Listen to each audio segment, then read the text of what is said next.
Ma'am இப்ப வந்துட்டு 8th முடிய வந்துட்டு தொடக்க கல்வி வந்துட்டு கட்டாயம் சொல்லியிருக்கிற அரசு வந்து 12ஆம் வகுப்பு முடிய வந்துட்டு கட்டாயமா இருக்கணும். ஏன்னா இப்ப நான் வந்துட்டு வர கிராமத்துல இருந்துட்டு 10ல ஒருத்தர் அந்த மாதிரி தான் வந்துட்டு கல்லூரி வாழ்க்கை 10வது முடிச்சு இந்த மாதிரி வராங்க. ஏன்னா அவங்க குடும்ப சூழ்நிலையினால 8th வந்துட்டு கட்டாயம் சொல்றதுனால 8th முடிய ஸ்கூலுக்கு அனுப்புறாங்க. அதோட பாதி பேர் அனுப்புறது இல்ல. அதனால நான் என்ன சொல்றேன்னா 12ஆம் வகுப்பு வரை கட்டாயம் இலவச கல்வி வந்துட்டு அரசாங்கம் கொடுக்கணும். அப்படின்னா என்ன மாதிரி இன்னும் நிறைய பொண்ணுங்க பசங்க வந்துட்டு 12ஆம் வகுப்பு முடிச்சு அவங்களோட கல்வியை வந்துட்டு வளர்த்துக்குவாங்க. அந்த மாதிரி 12th முடிய கட்டாய கல்வி கொடுக்கணும்னு ஆசைப்படுறேன். இந்த மாணவிக்கு ஒரு பாராட்டு கொடுத்துடலாமா? பெரிய கைத்தட்டல் கொடுத்துருங்க. ரொம்ப அழகான ஒரு நல்ல விஷயம் சொல்லியிருக்காங்க. இது எல்லாரும் அரசுக்கு வந்து கண்டிப்பா இது எடுத்துக்க போற வேண்டிய ஒரு விஷயம். சரிங்களா? கண்டிப்பா இந்த மாதிரி பெண் பிள்ளைகள் நிறைய படிக்கணும் அப்படிங்கிறதுக்காக தான் தமிழக அரசு நிறைய திட்டங்களை வச்சிருக்காங்க. ஏற்கனவே இருந்த அதிமுக அரசு என்ன பண்ணாங்க, +2 வரைக்கும் படிச்சிருந்தா அவங்களுக்கு ஒரு அமௌண்ட் கல்யாணத்தப்ப கொடுப்பாங்க, தெரியும்ல உங்களுக்கு. அதுக்கப்புறம் டிப்ளமோ படிச்சிருந்தா ஒரு அமௌண்ட்.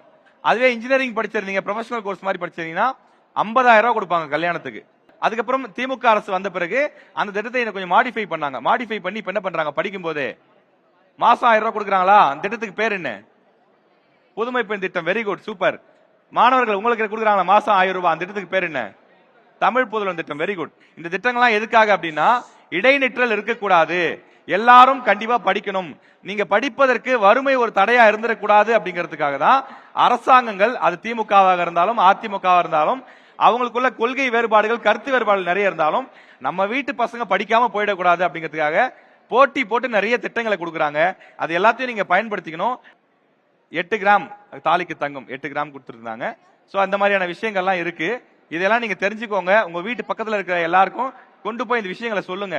அரசு பள்ளியில படிச்சா இந்த மாதிரியான சலுகைகள்லாம் இருக்கு, திருமணத்துக்கு முன்னாடி இந்த மாதிரி பணம் கொடுக்குற ஸ்கீம்ஸ் இருந்துச்சு, இப்ப மாசம் மாசம் வந்து 1000 ரூபாய் பணம் கொடுக்குறாங்க, இந்த மாதிரி சலுகைகள்லாம் எடுத்து சொல்லுங்க, எல்லாரையும் படிக்க அனுமதிக்க சொல்லுங்க.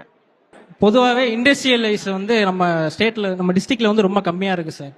நம்மளோட 70% வந்து சிவகங்கை மாவட்டத்தில் ஃபுல்லா ரூரல் ஏரியா தான் சார் இருக்கு. ஹெல்த் கேர்லயும் சரி, இண்டஸ்ட்ரியலைசேஷன்லயும் சரி நம்ம கொஞ்சம் பின்தங்கி தான் இருக்கும். இப்போ அதை டெவலப் பண்ணக்கூடிய இன்ஃப்ராஸ்ட்ரக்சர், அப்புறம் எஜுகேஷன்ல டெவலப் பண்ற அளவுக்கு நமக்கு நிறைய ஸ்கூல்லையும் சரி எல்லாத்துலயும் சரி அதுக்கான திட்டமெல்லாம் செய்யணும். ஹெல்த் கேர்லயும் சரி, இப்போ நம்ம ஒரு ஸ்பெஷலிஸ்ட் ட்ரீட்மெண்ட் பண்ணோம்னா மதுரைக்கோ இல்லை வேற ஏதாவது ஒரு டிஸ்ட்ரிக்ட் தான் போக வேண்டியதா இருக்கு. இப்போ அதுக்கான இன்ஃப்ராஸ்ட்ரக்சரை நம்ம டெவலப் பண்ணியிருந்தா நம்ம இங்கேயே எல்லாத்தையும் பண்ணிக்கலாம். அப்புறம் ஹையர் ஸ்டடிஸ் பண்ணணும்னா கூட நம்ம சென்னை அந்த மாதிரி காலேஜுக்கு தான் போய் சேர மாதிரி இருக்கீங்க. அதுக்கான அனுமதி அந்த அளவுக்கு அமைப்புகளும் வசதிகளும் இல்லை. இன்னும் ஒர்க்காக போனோம்னா மேக்ஸிமம் கல்ஃப் கண்ட்ரீஸ்க்கும் சென்னை கோயம்புத்தூருக்கு தான் போகிறோம். அதுக்கான இண்டஸ்ட்ரியலிஸும் ப்ளஸ் வந்து அதுக்கான கம்பெனிஸ் எல்லாம் நம்ம டிஸ்ட்ரிக்ட்லேயே இருந்துச்சுன்னா எதுக்கு வெளியே போகணும், நம்மளே நம்ம டெவலப் பண்ணிக்கலாம் அப்படின்னு சொல்லுவார் சார். ஆக்சுவலா உங்களுக்கு ஸ்டடீஸ் ரிலேட்டடா இந்த மாவட்டம் எவ்வளவு பெரிய மாவட்டம், கல்வியில சிறந்த மாவட்டம் அப்படிங்கிறது தெரியுது. உள்கட்டமைப்பு வசதிகள் வேணும் அப்படின்னு சொல்லியிருக்கேன். உதாரணத்துக்கு மருத்துவத்தில் உள்கட்டமைப்பு வேணும், வேலைவாய்ப்பு சம்பந்தமா அவங்க சொன்னாங்க. வேலைவாய்ப்பு சம்பந்தமா உங்களுக்கான உள்கட்டமைப்பு வசதிகள் என்னென்ன வேணும், என்னென்ன மாதிரி இண்டஸ்ட்ரீஸ் கொண்டு வரணும், ஐடி ஜாப்ஸ் அவங்களா சொன்னாங்க இல்லையா, ஹை பேயிங் ஜாப்ஸ் மாதிரி எங்களுக்கு வேணும்னு சொல்றாங்களே, அந்த மாதிரியான எதிர்பார்ப்புகள் உங்களுக்கு வேற என்னென்ன விஷயங்கள் இருக்கு? மேனுஃபேக்சர் செக்டார்ல நம்ம தமிழ்நாடு ரொம்ப கொஞ்சம் பின்தங்கி தான் சார் இருக்கு சொல்ல போனா ஆவரேஜ்ல. இப்ப மேனுஃபேக்சரிங் செக்டார்னா இப்ப சென்னை எடுத்துக்கிட்டீங்கன்னா ஆட்டோமொபைல்ஸ்ல ரொம்ப டெவலப்ல இருக்காங்க. அது மாதிரி நம்ம இது வளங்கள் அதிகமா இருக்கும், அதுக்கேற்ற மேனுஃபேக்சரிங் இண்டஸ்ட்ரீஸை கொண்டு வரலாம், ஐடி ஹப்பும் கொண்டு வரலாம். அதுக்கான என்னென்ன நமக்கு அமைப்புகள் இருக்கோ அதுக்கேற்ற மாதிரியான இண்டஸ்ட்ரீஸை நம்ம இதில் கொண்டு வந்தா வெளி மாநிலங்களையோ வெளி டிஸ்ட்ரிக்ட்ஸ்லயோ போய் வேலை பார்க்காம நம்ம இதிலேயே வேலை பார்த்து நம்ம டெவலப் பண்ணிக்கலாம்னு சொல்லுவாங்க சார்.